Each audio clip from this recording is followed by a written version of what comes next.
आज की वीडियो में जो क्वेश्चन है उस क्वेश्चन का जवाब हम देने वाले हैं कि आपकी ज़िंदगी में गेन कब होगा। ऐसे क्वेश्चन पूछे जाते हैं कि गेन कब होगा मेरी ज़िंदगी में, राइज कब होगा स्टेटस में। जो कैरियर रिपोर्ट हमारे द्वारा बनाई जाती है उसमें क्वेश्चंस होता है, या फिर आपकी ज़िंदगी में कब प्रॉस्परस मिलेगा, कब प्रॉस्पेरिटी मिलेगी, आप कब अपना खुद का घर बनाएंगे, कब आप प्रॉपर्टी बनाएंगे, कब आप कार खरीदेंगे, कब आप इन्वेस्टमेंट करेंगे, कब आप म्यूचुअल फंड में इन्वेस्टमेंट करें। बहुत सारे ऐसे क्वेश्चंस आते हैं। वो कौन सा टाइम होगा, एग्जैक्टली टाइमिंग पूछी जाती है।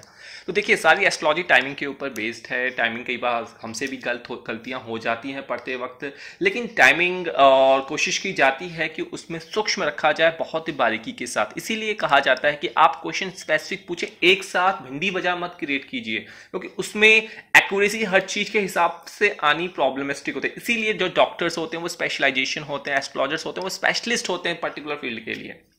चलिए यहां पे देखते हैं हमने क्या बात करने वाले हैं। जो ये क्वेश्चन आपको समझ में आ गया, तो अब आपने करना क्या है कि अपना D1 चार्ट और D9 चार्ट आपको उठा लेना है। आपको अपना D1 चार्ट उठाना है और आपको अपना D10 चार्ट उठा लेना है। कई बार पढ़ाते पढ़ाते कुछ वर्ड्स गलत हो जाते हैं, उसके लिए क्षमा प्रार्थी हूं। D9 की जगह कभी D10 बोल देते हैं, D10 की जगह D9, लेकिन आप उस बात को समझे कि हम कहां पे फोकस कर रहे हैं। देखिए, आपको प्रॉस्पेरिटी जाननी है, गेन जाननी है, तो आपने फोकस क्या करना है, आपको फोकस करना है आपके दशमांश के 10th लॉर्ड को। जो रूल आपका D10 में अप्लाई होने वाला है वही रूल आपको D1 में अप्लाई करना है। आइए, आपने इसको फोकस करना है। इसको आपने क्या करना है, फोकस D10 के 10th लॉर्ड को आपको फोकस करना है, या फिर कोई प्लैनेट यहां पे बैठा हुआ है उसको भी नोट करना है आपने।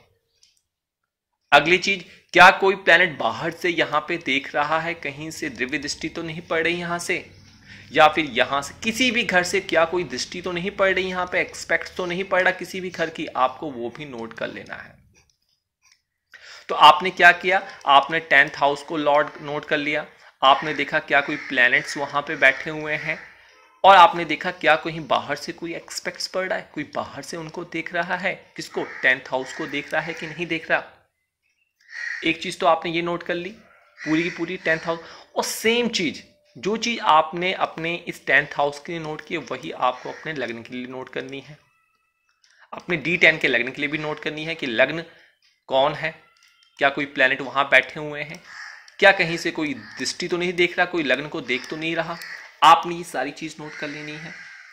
इसी तरीके से आपको अपने D1 चार्ट में जाना है, D1 चार्ट के लग्न को देखना है। इसी तरीके से 10th हाउस के लॉर्ड को देखना है, क्या कोई प्लैनेट यहाँ पे बैठा है, क्या कोई एक्सपेक्ट्स है बाहर से। इसी तरीके से क्या कोई प्लैनेट यहाँ पे बैठा हुआ है, क्या कोई एक्सपेक्ट्स है बाहर से। ये सारी चीजें आपने, क्योंकि जिंदगी में तो सुख तो हमेशा ही होता है, हमें एक पल के दुख जो दिखता है वो हमें सारे सुख के ऊपर हावी दिखता है। तो जिंदगी भर भगवान ने हमें सुख दिया है, हर फेज में सुख होता है। आप बस उस टाइम को यूटिलाइज करें, थोड़ा सा अपना पेशेंस जरूर रखें। चलिए, ये सारा कुछ आपने नोट कर लिया, इसको नोट कर लिया, ये देख रहे हैं, नहीं समझ में आ रहा वीडियो को फिर से देखें, ये सारा कुछ आपने नोट कर लिया। अब डिपेंड क्या करता है, जब भी इन ग्रहों की D1 के और D10 की जो जो चीज मैंने आपको बताई है नोट किया हुआ, जब भी इनकी दशा चलेगी या फिर अंतरदशा चलेगी या फिर प्रत्यांतर दशा चलेगी इनकी, तब ये आपकी कुंडली में, तब तक ये आपकी कुंडली में कुछ चेंजेस लेकर आएंगे। किसमें, आपके प्रोफेशन में। आप कोई चीज खरीद सकते हैं अपने कैरियर से रिलेटेड, आप अपने राइज कर सकते हैं स्टेटस अपने कैरियर का, प्रोफेशन के हिसाब से। आपको फाइनेंशियल गेन भी यहां पे हो सकता है। ये सारी जो चीजें होंगी ये बहुत ज्यादा इंपॉर्टेंट करेंगी आप में। तो अल्टीमेटली आपने क्या देखा, दशा और अंतरदशा बहुत ज्यादा योगदान देती हैं एक पर्टिकुलर, जैसे ये सीरीज चलते आ रही है, मैरिज के ऊपर स्टार्ट किए, कैरियर के ऊपर चली, इसी तरीके से दशा अंतरदशा के ऊपर भी सीरीज जब स्टार्ट करेंगे बहुत डिटेल में जाकर आपको समझाएंगे वहां पर। तो दशा अंतरदशा को आपने नोट करना है।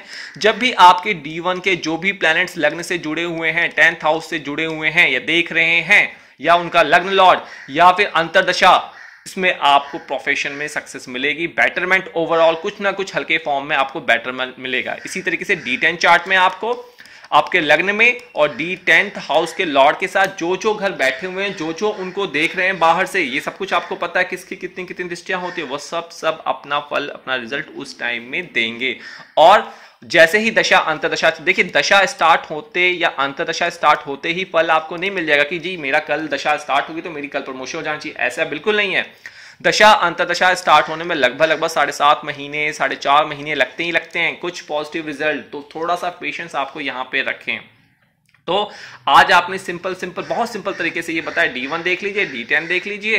रिपीट करता हूं ताकि आप समझें, इसको ये ना समझे कि मैं आपको इरिटेट कर रहा हूं, आपको समझाने के लिए, जिसको समझना है वो समझे। तो आप D1 D10, D1 में क्या है, टेंथ हाउस में क्या है, कौन कौन बैठा है, कौन कौन देख रहा है, D10 में ये सेम कंडीशन है, उनकी दशा अंतरदशा देखिए कि चल रही है नहीं चल रही है, चल रही होगी तो अच्छे रिजल्ट देंगे ही देंगे आपको अपनी कुंडली में। थोड़ा दें लेकिन वो जरूर देंगे, वो थोड़ा भी आपको दिखेगा कि नहीं ये थोड़ा दिया है, अगर 1 रुपए की भी बढ़ोतरी होती है मतलब उसमें कुछ आपको सक्सेस मिली है उनकी दशा में, तो उसको आप पॉजिटिविटी लेकर चलें।